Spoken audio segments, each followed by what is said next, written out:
Florence on the Elbe എന്നറിയപ്പെടുന്ന Elbe നദീതീരത്തെ അതിമനോഹരമായ ഒരു നഗരം. ഇന്നിവിടെ കാണുന്ന ഈ ഭംഗിയേറിയ ബാറോ കെട്ടിടങ്ങളൊക്കെ ഒരിക്കൽ ചാരമായി തീർന്ന നഗരത്തിന്റെ പുനർജന്മമാണെന്ന് ഉൾക്കൊള്ളാൻ ചിലപ്പോൾ പ്രയാസമായിരിക്കും.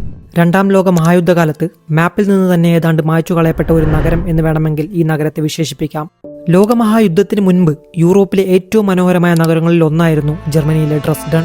1945 ഫെബ്രുവരിയിൽ യുദ്ധം അവസാനിക്കാൻ ഏതാനും മാസങ്ങൾ മാത്രം ബാക്കി നിൽക്കെ അലൈഡ് സേനയുടെ ബോംബർ വിമാനങ്ങൾ നടത്തിയ ആക്രമണങ്ങളിൽ നഗരം തകർന്നു തരിപ്പണമായി. ചരിത്രപ്രസിദ്ധമായ കെട്ടിടങ്ങളും പള്ളികളും കൊട്ടാരങ്ങളും തീയും പുകയും വിഴുങ്ങി. ശേഷം ഈസ്റ്റ് ജർമ്മനിയുടെ ഭാഗമായി മാറിയ ഡ്രസ്ഡൺ വിഭവങ്ങളുടെ കുറവും രാഷ്ട്രീയ സാഹചര്യങ്ങളും കാരണം പതിറ്റാണ്ടുകളോളം യുദ്ധത്തിന്റെ മുറിവുകളുമായി ജീവിച്ചു. പുനർനിർമ്മാണ പ്രവർത്തനങ്ങൾ നടന്നെങ്കിലും അവ വളരെ പതുക്കെയായിരുന്നു. 1990-ലെ ജർമ്മൻ റീയൂണിഫിക്കേഷന് ശേഷം യൂറോപ്പിലെ ഏറ്റവും ശ്രദ്ധേയമായ പുനർനിർമ്മാണ ശ്രമങ്ങളിൽ ഒന്നിലൂടെ ഡ്രസ്ഡൺ തന്റെ പഴയ പ്രൗഢിയും പ്രശസ്തിയും വീണ്ടെടുത്തു. അതും നഗരത്തിന്റെ ചരിത്ര ഭംഗിയും പൈതൃകവും പരമാവധി നിലനിർത്തിക്കൊണ്ട്.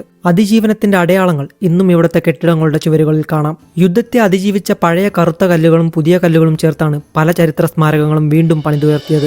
അതിന്റെ ഏറ്റവും ശ്രദ്ധേയമായ ഉദാഹരണമാണ് ഓൾഡ് ടൗണിലെ ഫ്രവൻ കിർഷെ അഥവാ ചർച്ച് ഓഫ് അവർ ലേഡി. അതിന്റെ ചുവരുകളിൽ കാണുന്ന കറുത്ത കല്ലുകൾ യുദ്ധാവശിഷ്ടങ്ങളിൽ നിന്ന് വീണ്ടെടുത്തവയും ഇളം നിറത്തിലുള്ള കല്ലുകൾ പിന്നീട് ചേർത്തവയുമാണ്. ഒരു നഗരത്തിന്റെ മുറിവുകളും അതിജീവനവും ഒരേ സമയം കാണിച്ചു തരുന്ന ഒരു സ്മാരകം. ഇന്ന് ഡ്രസ്ഡൺ ആളുകൾ കാഴ്ചകൾ കാണാനെത്തുന്ന ഒരു മനോഹര നഗരം മാത്രമല്ല, എത്ര വലിയ നാശത്തിൽ നിന്നുപോലും വീണ്ടും ഉയർത്തെഴുന്നേൽക്കാൻ കഴിയുമെന്ന് ലോകത്തോട് പറയുന്ന പ്രതീക്ഷയുടെയും പുനർജന്മത്തിന്റെയും ഒരു ജീവനുള്ള ഓർമ്മപ്പെടുത്തൽ കൂടിയാണ്.